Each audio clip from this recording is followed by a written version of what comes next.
Personal development has been a big topic for me in my life. I started a few years ago just by reading books and then trying to like self-analyze and do like to-do lists and trying to organize my time better and, like learning things along the way. I always like to chat about topics like that because I always get something useful out of people. When did you jump on that whole train of like improving yourself?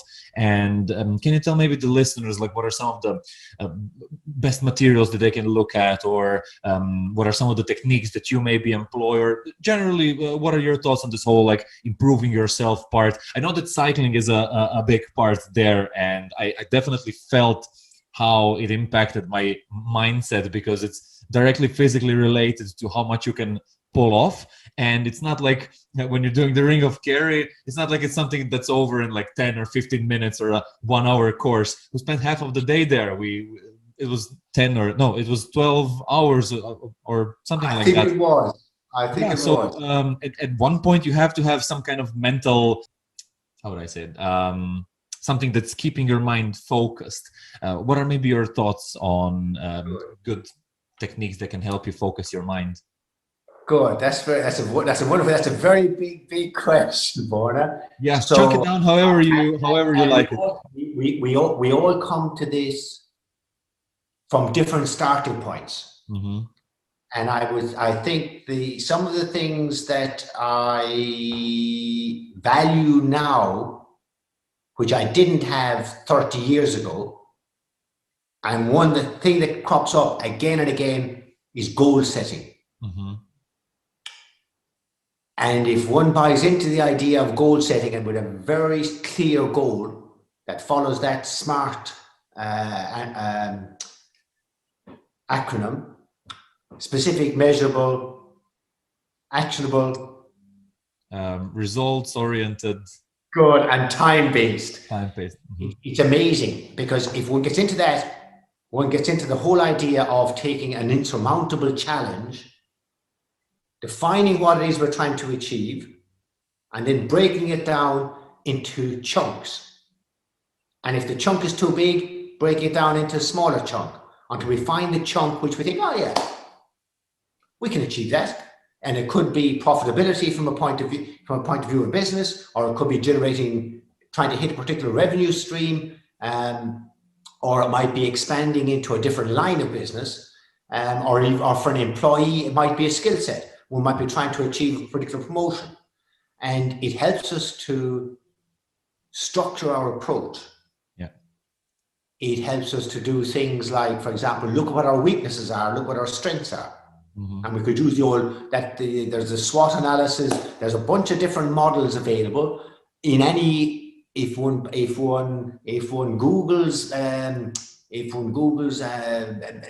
there's business models available for all sorts of different interesting things. And that SWOT analysis is a good way to look at what are our strengths, what are our weaknesses, what are our threats, what are the threats, and what are the opportunities. And it helps us to deconstruct what we already have, line it up with what we're trying to achieve, and figure out, well, do we need to improve something? Do we need to educate ourselves on something else? Yeah. So that's probably of all of the things, that would be my number one. I think my second one would be communication. Mm-hmm. Mm-hmm. Yeah. And communication is a tricky one, isn't it? Because there's, for example, the majority of us have some sort of technical expertise.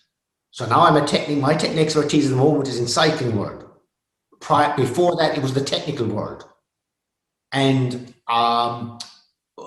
one needs to be technically competent to actually function in those worlds.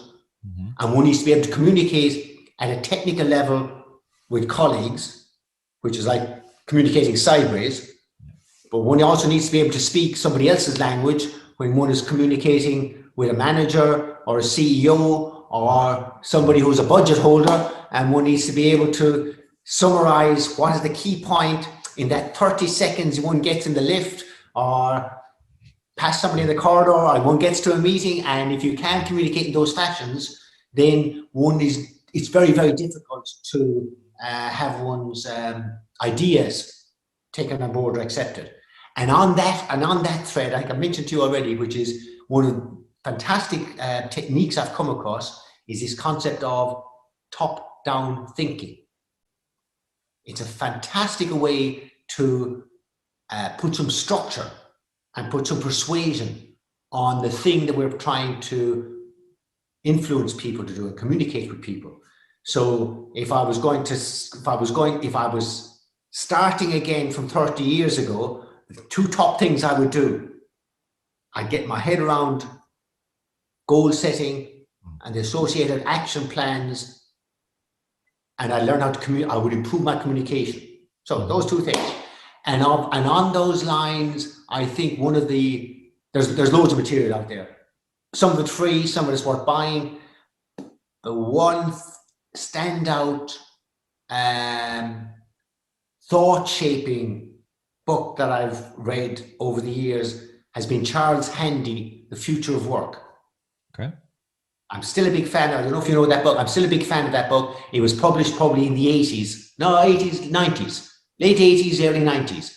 Okay. And it predicted the gig economy that we have right now. And the gig economy is a very extreme example, but it basically articulates how that job for life that our parents might have had was not going to be an option for my generation, and certainly isn't an option for your generation.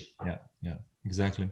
We see that more and more where people are working 1 or 2 or even 3 jobs at the same time, everywhere, kind of part-time, and that kind of accumulates to a normal salary, and it works.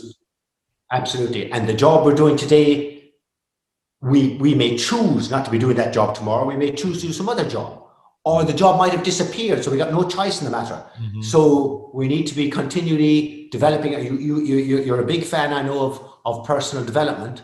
Yeah. This is one of the engines which helps us to move on effectively from whatever we're doing at present. Yeah. Hey, thanks for watching this video. If you want to see the full version, go to the Uncle Gold Podcast YouTube channel or watch the next clip.